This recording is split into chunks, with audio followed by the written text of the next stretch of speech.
mother of 3, currently in my 30s, and this happened on Christmas Eve of last year. Around this time, my boyfriend and I had split up due to reasons I won't go into, but needless to say, it was for the best. A quick side note, I had been in several toxic relationships before, but not nearly as bad as this one. I had 3 children, all boys, one being 14, another being 7, and one being 9. With my oldest being 14, he had helped me wrap the gifts for his siblings that night, as it was already hard enough for me. For the sake of this story, I'll call him Jake. Being a mother preparing gifts alone was not easy, especially with such a short amount of time. It was around 2 a.m., and my oldest and I had just gotten finished wrapping presents and got ready to go to bed. As I was placing down the last present, Jake taps me and points to the living room window. Seeing that it was pitch dark out, I couldn't see anything but the faint snow outside. It wasn't until I looked a bit closer that I noticed what appeared to be a dark figure peering into the window. I took a step back in horror when I came to the realization that there was someone watching us. I'm not sure how my son saw him, but I'm glad he pointed it out nonetheless. Growing up, I was always taught how to deal with situations like this. I didn't freak out or anything, but I figured I'd use a more constructive approach to deal with it. I go outside with my son behind me and straight up tell the person to please leave and that they had no business being here. By this point, I was able to see that this person was actually a woman. However, there was something clearly off about her that made my son and I both feel really uneasy. We weren't sure as to what it was, but if we had to say, it had to be her eyes. She then plays stupid and begins to apologize and said that she was just trying to scare her friend. She then claimed that she had the wrong house and then went on her way, constantly staring back. That was the last we ever saw of her, but my son was always skeptical about what her actual intentions were.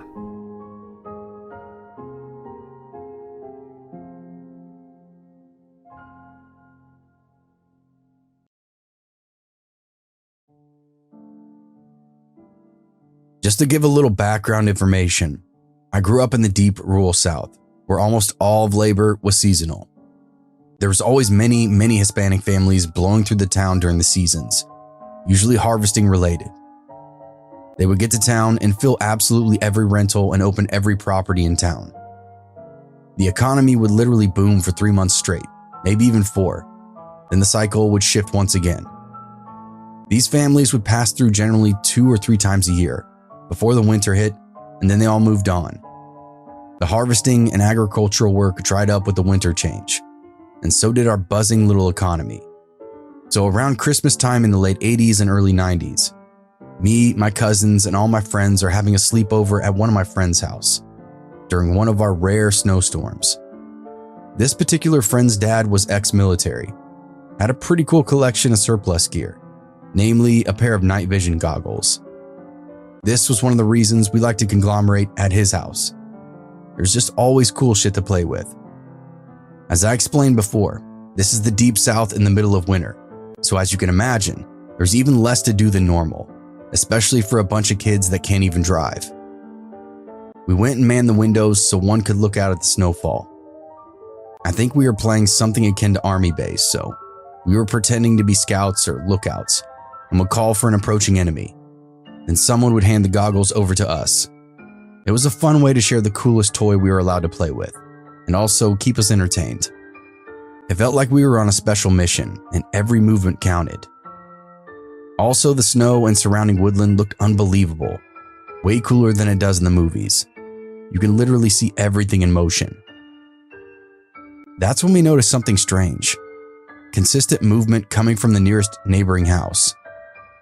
Now, this house had been abandoned for a couple of months at the time, as we all knew the family that had moved. We don't know exactly what happened, but suddenly they were getting out of town ASAP. Probably something to do with the wishy-washy economy. Either way, even the kids of the family that went to school just disappeared one day, and that was that. No one ever moved in. No for sale sign, just a big, empty, kind of creepy house in the corner. This house, in the moment, doesn't appear abandoned. Faintly, and only with the help of the night vision goggles, we could see a light on in the attic. It almost appeared to be wavering or dying, maybe turning on and off.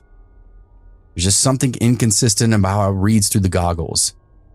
We took turns passing them around, trying to guess what we were all seeing. So as a group of teenagers tend to do, we decided we need to investigate. We went to the mudroom and started layering up on our warmest clothes for the mission at hand. Flannels, denims, coats, and then an outer shell. Black gloves and beanies came last to keep us hidden in the dark. We felt like this little paramilitary unit. Although the truth is, if anything decided to kill us, there wouldn't have been shit we could do to stop it. We were barely 12 years old at the time. We navigated the woodland rather than use the road. This made us feel even cooler. Kept us out of sight of any potential watchmen. I think we all believed there was going to be an enemy or a great mystery, so we decided we needed to sneak up on it. Sure enough, we step onto the property and there's definitely a light on the attic. It's a candle, flickering back and forth beyond the single slat window that we can see through. The wavering of the flame was what made it inconsistent through the NVGs. If it blew too hard, it almost looked like it went out. We stood there in the cold and just stared. Clearly there was someone inside of this abandoned house. Someone who probably shouldn't be in there. There wasn't a chance of any of us getting any closer to the house to actually look around. We knew the porch to be creaky, would give away our position. We slunk back into the tree line and just watched for a bit. Chased what the slender shadows we could see moving around in the attic up there. After a while, the chill got us. We retreated back to the house, where we continued to monitor with the night vision goggles until we had to go to bed. We agreed we'd investigate for real when the sun was up. The next morning, we all trekked back over to the house and, not seeing any more light from the attic, made our way inside. This was easier than it should have been, but as mentioned, we knew that kid used to live there. He showed us the loose windows and doors that failed to latch.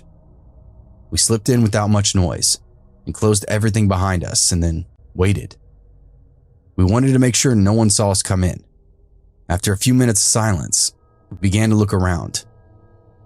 As expected, the house was completely cleared out. No furniture, no decor, nothing. There were stains on the walls from where the pictures had been hanging. The drawers and cupboards were totally empty. There wasn't any evidence of a squatter, vagrant, or serial killer. There was only one place left to look. Now, this could have been just us teenagers having an overactive imagination, but I swear that when we pulled open the trapdoor to the attic, a cold wind rushed past us. Everyone from the front of the line to the back felt it, which is why I still don't deny that it happened. This wasn't the most unbelievable part, though. As we climbed up into that attic, we noticed it was just as barren as the rest of the house, save for the one central feature. There, in the middle of the attic, was a bloody sacrificed lamb nailed to a crucifix. Those of us in the lead that actually got into the attic had a full meltdown, screaming, backpedaling, trying to get away from the carnage. The smell was horrendous, and there at the foot of the crucifix were a pair of burnt out candles. We ran back down the ladder, then down the hall, and barreled through any manner of exit that we saw fit. No one bothered to close anything behind them. After that, we made a tear through the thicket and back to our friend's house. We went straight to his dad and told him. This is the same military dad with all the badass equipment. We were actually elated it was him that we got to tell. No one was more prepared than the guy with the machine guns and night vision goggles. He didn't really have the reaction that we wanted, though. He laughed and told us to just carry on. It was only after 20 minutes of breathless pleading did he actually start to listen. We went over it as detailed as possible, from last night until now, of exactly what we'd seen. Our friend's dad tucked a pistol into his waistband and then wandered over to the property. He poked around for a minute before he came hustling back and called the police. There's a big story, a big report, and it never went anywhere. Like I said at the beginning, Because of the nature of the town we lived in, there was always weird people rolling through, which meant weird shit was always happening. In the South, we also had the misfortune of having our law enforcement caught up with the tail end of the satanic panic, so they didn't really have the urge to get to the bottom of it. My cousin says he thinks maybe it had something to do with the weird sect of Catholicism or something. But the scariest part to us is that we almost went into the house during whatever ritual was taking place. It could have been us nailed to that crucifix. This happened on Christmas Eve of 2021. My brother, who was 22 at the time, and I, a female 31 at the time, lived together in a city about 2 hours away from our hometown where our parents still live. I'll call myself Riley and my brother Shadow for privacy. Our mother's birthday is Christmas Day, so as a family, we've always celebrated her birthday on Christmas Eve growing up. However, now that my brother and I are managers at our jobs, sometimes it's harder to get the day off to be able to travel home. Luckily that year we were able to work it out and actually come home on Christmas Eve, and later on in the story, for the safety of my parents, I'm really glad we came home that extra day early. We get home on Christmas Eve at about 5 in the afternoon. We have our mom's birthday celebration with cake and presents, just the 4 of us. Me, Shadow, and her mom and dad. It was a great time. Winding down that night, we had decided to watch some Christmas movies to get into that holiday spirit. Dad tends to fall asleep pretty easily when he sits down, so he was starting to nod off at about 20 to 30 minutes into the movie. Shadow and Mom are talking on the other couch, and I'm distracted by my phone, when suddenly there's a loud knocking at the door. It's nearly 9 p.m. at this time, and we were not expecting anyone. To help visualize, the front door has a window in it, but the glass is designed in such a way that it lets light in, but you can't actually see inside.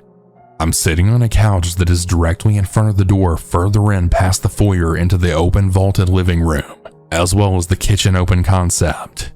I can see a figure standing there, and for some reason, my stomach sank and I felt really scared all of a sudden. I almost feel like my body knew something was wrong, but my mind hadn't caught up yet. I slap Dad lightly on the arm to wake him up as the guy knocks loudly yet again. In his half-sleepy state, I tell him, "Dad, someone's at the door." Well, he gets up and opens the door instead of using the home security system to talk to this person via the doorbell camera. I can't remember specifically what the man at the door had said, but it was an older guy, probably mid to late 60s, and he kept repeating to my dad, "She's here. I need to see her." The stranger did say a name, but I don't remember the context, so for the sake of the story, we'll just call her Sandra. "Sandra lives here. She has my medicine, and I need my medicine," he repeats to my dad. Nobody named Sandra lives here, sir. You have the wrong house," Dad said back. I felt my heart start to race as I jumped up to the door, feeling the need to help. Shadow and Mom jumped up too, and eventually all 4 of us were at the door telling this man that he had the wrong house, when suddenly he began to force his way past my dad, nearly knocking him over. Now, Dad is not a small man by any means. He's over 6 foot tall and over 300 pounds. I couldn't believe at the time that this scrawny man had been able to catch my dad off guard. In what felt like slow motion, I hold up Dad as he, Shadow, and Mom start trying to close the door. The man had his hand on the door's edge and refused to let go, still managing to push against all 4 of us. Shadow begins to punch the man's hand on the door repeatedly to get him to let go, taking about 6 or 7 punches before the man lets go in pain, and as he falls back, the door slams shut. We'll lock the deadbolt quickly before the man has a chance to try and open it again. The stranger immediately begins banging on the door so hard that it feels like he's trying to break it, and all the while screaming for this Sandra woman. I immediately decide to call 911 while my mom tries to go find something to defend us. We've always lived in this city, and my parents never owned guns, So the only thing my mom found was a rather large sturdy rolling pin. Better than nothing at the time. Right next to the door on the wall was the security camera pin pad, where we could see the man pacing back and forth from his car to the door to bang on it some more, still calling and screaming for Sandra. Sandra, I know you're in there, so come out.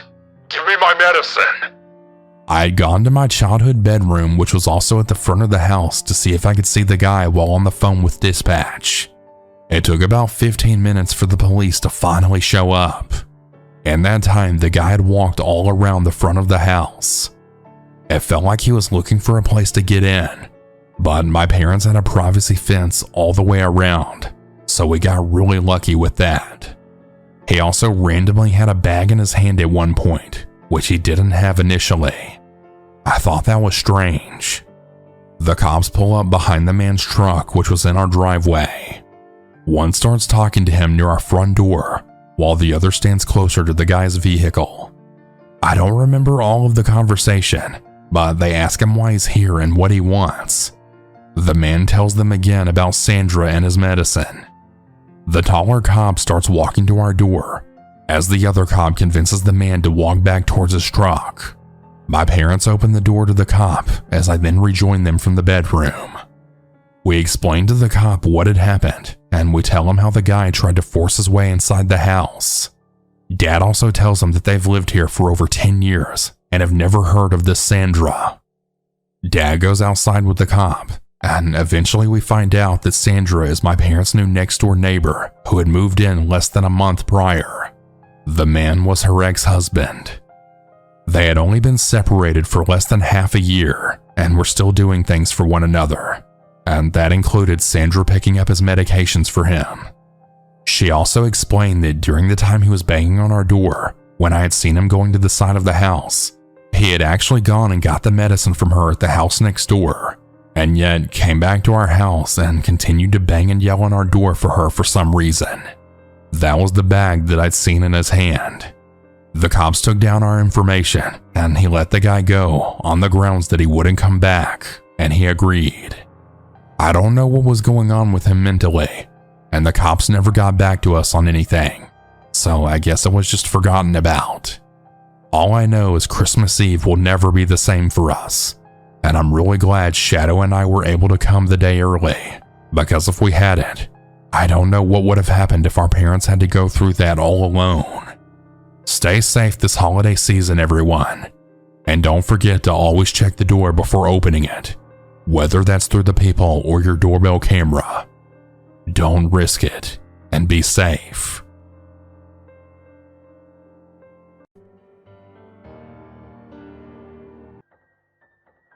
My name is Jordan, and this happened on Christmas morning of 2012.